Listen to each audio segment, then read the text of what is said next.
हिंदुओं पर अत्याचार हो रहा है, वहां करीब 32% हिंदू अब 6% से कम हो गए हैं और जो बचे हैं उन्हें जमाती और कट्टरपंथियों की प्रताड़ना झेलनी पड़ रही है। इनकी सोच है कि हिंदुओं को भगा दिया जाए या फिर धर्मांतरण किया जाए। ये रिपोर्ट देखिए।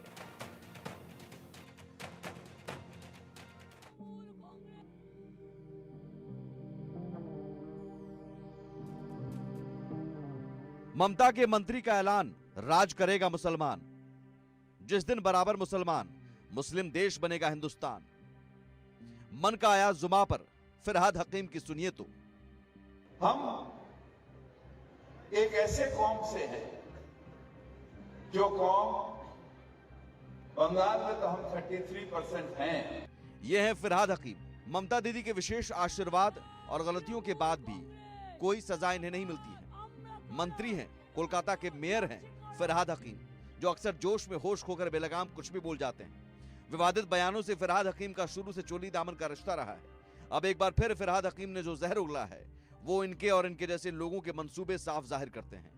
अल्पसंख्यक छात्रों के कार्यक्रम में शुक्रवार को पहुंचे फिरहाद हकीम ने विवादित बयान देते हुए कहा कि पश्चिम बंगाल में हम 33% हैं, पूरे देश में हम 17% हैं, इसलिए हम अल्पसंख्यक कहलाते हैं, लेकिन आने वाले दिनों में हम बहुसंख्यक से भी ज्यादा बहुसंख्यक होंगे।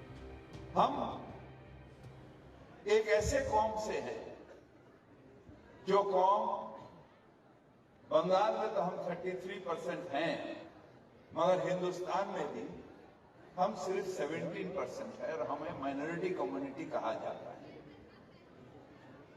मगर हम अपने आप को माइनॉरिटी नहीं सोचते हैं।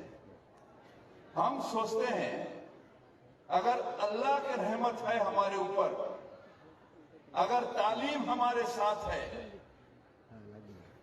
तो हम एक दिन मेजॉरिटी से भी मेजॉरिटी हो सकते हैं और हम अपने अल्लाह की ये मेहरबानी होगी जो हम अपने ताकत से ये हासिल करते हैं। फिरहाद हकीम यही नहीं रुके, अब इन्हें न्याय के लिए मोमबत्ती जलाने वालों से भी परहेज है और कहते हैं कि जस्टिस मांगने के बजाय जस्टिस देने की अपनी औकात बनाओ। हमारे कौम बहुत सारे जगह हम देखते हैं, कुछ भी होता है तो मोमबत्ती भी छील करते हैं। We want justice, we want justice. हम कहते हैं मिছিল करके जस्टिस मांगने से नहीं होगा। अपने औकात, अपने रुतबा ऐसे जगह पर बढ़ा जो तुम खुद जस्टिस देने के लायक होगे। जस्टिस मांगोगे नहीं, जस्टिस दोगे।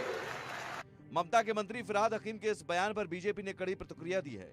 बीजेपी आईटी सेल प्रभारी अमित मालवीय ने सोशल मीडिया पर लिखा है कि हकीम एक ऐसे भविष्य की कल्पना करते हैं जहां मुसलमान अब शांतिपूर्ण विरोध या जुलूस पर निर्भर नहीं रहेंगे, बल्कि न्याय को अपने हाथों में लेंगे। लगता है शरिया कानून की ओर इशारा कर रहे हैं। वहीं ममता दीदी के लाडले मंत्री फिरहाद हकीम की ओर से दिए विवादित बयान पर तृणमूल नेता कुणाल घोष ने कोई टिप्पणी करने से इनकार कर दिया। देखिए, फिरहाद हकीम जो बोला है, मैंने पूरा बयान नहीं सुना है, तो एक सेंटेंस के लेकर कोई कमेंट करना ठीक नहीं है। बंगाल में सब धर्म, हिंदू, मुस्लिम, क्रिश्चियन, सब धर्म जो भी है, सब हम लोग सम्मान करते हैं, एक साथ रहते हैं। इसमें कोई धर्म के नाम पे विवाद भी यहाँ पर बंगाल नहीं चाहता, बंगाल का पब्लिक नहीं चाहता। कुणाल घोष सब कुछ सुनकर भी अनसुना करते हैं। फिरहाद हकीम खुलकर ऐसे बयान देते हैं और कुछ नहीं होता है, तो उसके पीछे वजह है वोट बैंक। पश्चिम बंगाल विधानसभा में विपक्ष के नेता शुभेंदु अधिकारी ने ममता सरकार पर वोट बैंक के लिए रोहिंग्या मुसलमानों को शह देने का आरोप लगा चुके हैं। जितना भी रोहिंग्या मुसलमान पूरा देश में उसको फैला गया है और जितना भी कम्युनल वायलेंस हरियाणा का नूह हो सकता है, दिल्ली का जहांगीरपुरी हो सकता है, सब ये रोहिंग्या मुसलमान कर रहा है और ममता जी उसको सप्लाई करने का जिम्मेदार लिया है। इसलिए यहाँ 72 प्लेसेस बीएसएफ को जमीन नहीं मिला, फेंसिंग नहीं है, देश खतरे में है। Due to this appeasements government run in here by the leadership of Mamata Banerjee and face of the government is Siddiqullah Chaudhary. वैसे विवादित बयान के लिए तो हकीम पहले से बहुत बदनाम है। 3 जुलाई 2024 को एक दिए बयान में गैर मुस्लिमों को बदकिस्मत बताया था और सार्वजनिक तौर पर इस्लाम कबूल करने का आह्वान किया था। अप्रैल 2016 में कोलकाता के मुस्लिम बहुल इलाके खिदिरपुर और मटिया बुर्ज को मिनी पाकिस्तान करार दिया था, लेकिन अभी तक हकीम पर कोई कार्रवाई के बजाय इन्हें उल्टे इनाम मिलता रहा। कोलकाता के मेयर फिरहाद हकीम बंगाल में टीएमसी के सबसे प्रमुख अल्पसंख्यक नेताओं में से एक हैं। मुख्यमंत्री ममता बनर्जी के भी सबसे भरोसेमंद नेता माने जाते हैं।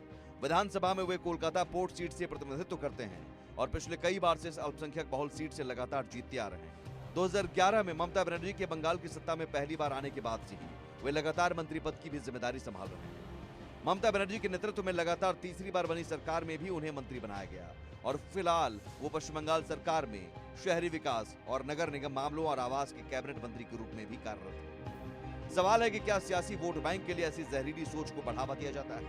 क्या इस देश की सुरक्षा से भी ज्यादा जरूरी है सियासी वोट बैंक? ऐसे बयानों पर इंडिया गठबंधन के नेताओं की जुबान क्यों सिल जाती है? Bureau report, India news.